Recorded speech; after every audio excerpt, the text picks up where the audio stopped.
বাৎসরিক পূজা অনুষ্ঠানে সবাই ইব্রাহিম রে ধরছে, ইব্রাহিম চল আমরা পূজা দিতে যাব।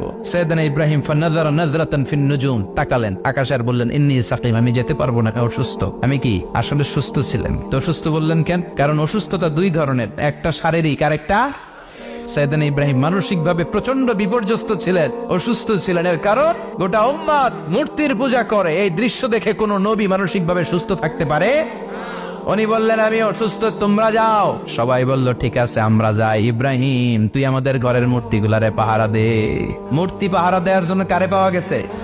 সাইয়েদনা ইব্রাহিম কয় ঠিক আছে আজকে পাহারা দিমু, জন্মের পাহারা, যা তোরা দিতাছি, পাহারা দিতেছি যা। এইবার সাইয়েদনা ইব্রাহিম মূর্তির ঘরে ঢুকলেন, দেখেন কি সুন্দর কথোপকথন আল্লাহ তুলে ধরলেন। আল্লাহু আকবার। মূর্তির ঘরে, দেবীর ঘরে ঢুকে উনি ঘুরে ঘুরে তাকায়, দেখে একটা এমনি হাত আর একটা ব্যাগ করে 14-15টা হাত নিয়ে তাকায় আছে। উনি সবগুলোর সামনে এভাবে তাকায় আছে, দেখে এক একটা এক এক চেহারা, একটা হাতির গণেশ স্টাইলের, আর একটা এরকম, আর একটা নারীর, আর একটা বাঘের, আর একটা তলোয়ার নিয়ে আইতাছি।